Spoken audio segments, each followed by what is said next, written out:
Uno de los recuerdos más gratos de mi infancia es el salir de la primaria, comprar una paleta helada de limón e ir a mi casa, alegre por saber que estaría viendo caricaturas y jugando videojuegos en la NES el resto del día. En ese entonces era costumbre llegar a casa, comer un refrigerio y dirigirme a la sala a ver la vieja televisión. Una de las series más emblemáticas de la barra infantil era, por supuesto, Plaza Sésamo. A pesar de no ser mi programa favorito, lo veía casi religiosamente.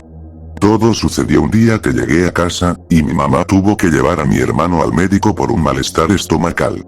Por lo tanto, me quedaría solo en casa un par de horas. Como siempre, me hice un emparedado de jamón y tomé una bebida fría del refrigerador antes de prender la televisión. Me puse cómodo, dispuesto a pasar una tarde agradable. Para los que no lo sepan, Plaza Sésamo era conocido por poseer segmentos animados en donde se cuentan historias breves en las que se tratan de enseñar lecciones a los niños.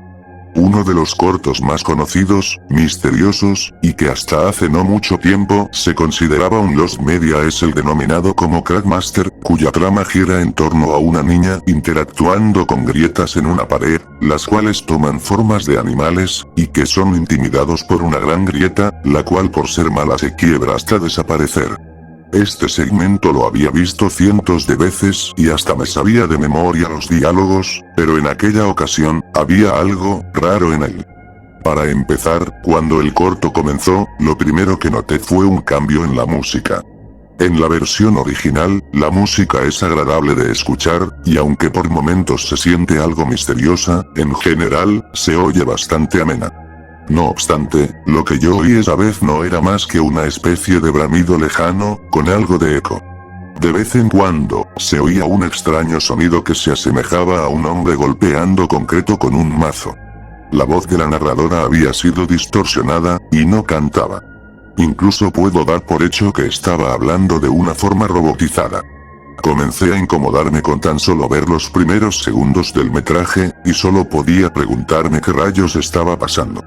Aparte de los cambios antes mencionados, el corto se mantuvo exactamente igual, al menos hasta que apareció el Crackmaster.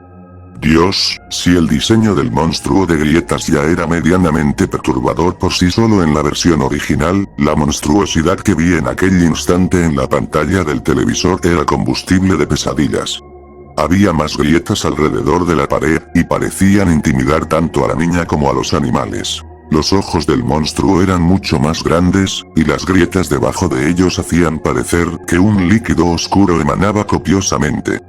Quizás lo más llamativo de todo era su boca, abierta de tal forma que hacía ver a esa cosa más grotesca de lo que ya era. Creo que lo más perturbador de su diseño fue el detalle de unos colmillos largos y puntiagudos en su boca. En el corto original, el Crackmaster solo decía la frase "soy la grieta mayor", antes de que la pared empiece a quebrarse, dejando solo un gran agujero en el lugar donde se encontraba el monstruo. Al igual que con el resto de los personajes, la voz era hecha por la misma narradora.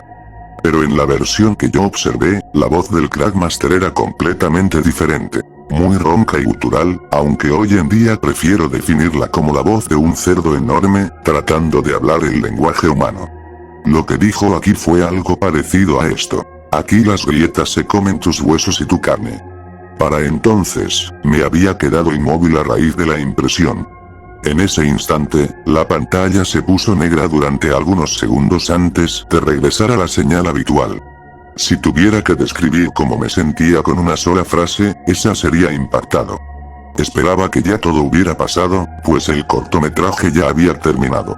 Comencé a sentirme nervioso e incómodo.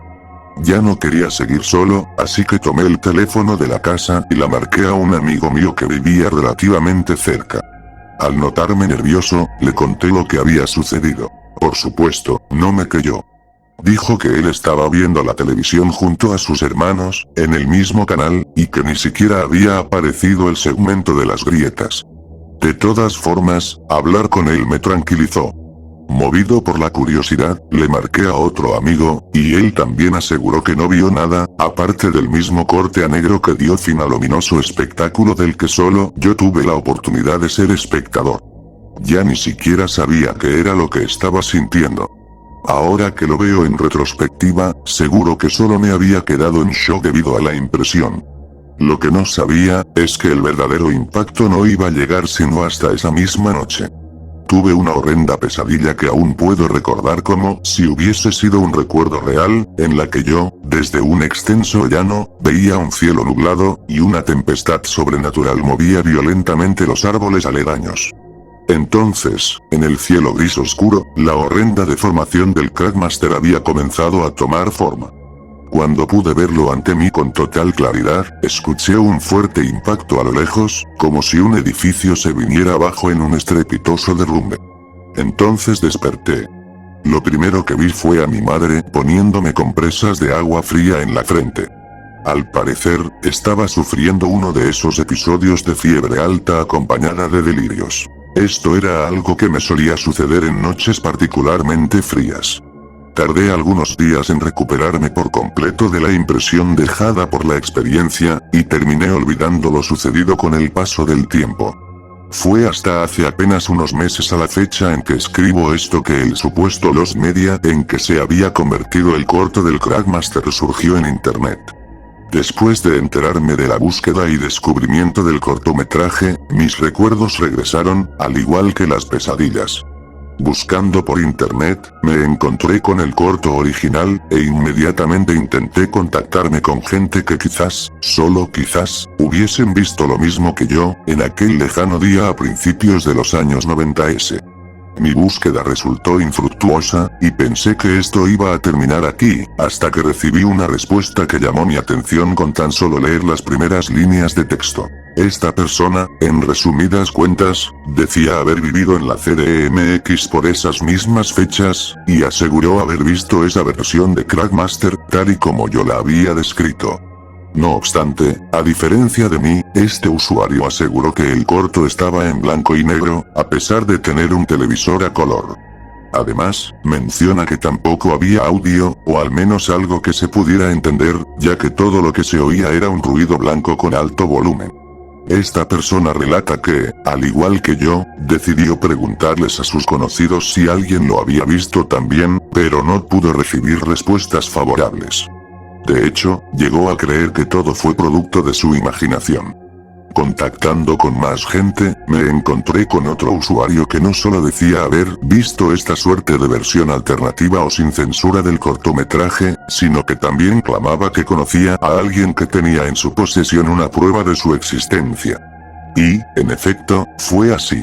La evidencia se trataba de un archivo de imagen, la misma que aparece en la parte superior de este escrito, la cual sería una foto escaneada, tomada directamente al televisor de, probablemente, un aficionado a grabar los programas de diversos canales. Cuando vi esa imagen, me quedé petrificado como la primera vez. Los recuerdos regresaron más claros que antes, y esa voz gutural que salía de la boca del Crackmaster volvió a hacer eco en mi cabeza. Parece que hay más de una persona que asegura haber vivido algo similar, algunos con leves variaciones, pero en general, es la misma cosa, el mismo combustible de pesadillas. Hay varias teorías entre aquellos pocos que pudieron ver esta versión. Desde un extraño tipo de control mental, una simple versión preliminar que tuvo que ser sometida a una censura, hasta un experimento con señales en marcas y modelos específicos de televisores de la época. Inclusive, alguien conjeturó que se trataba más bien de una especie de invasión de la realidad por entidades extradimensionales. Sí, hay algunos usuarios que dejan volar su imaginación. Sea como sea, creo que esto me está afectando más de la cuenta y, en verdad, desearía no haber buscado más información de esto.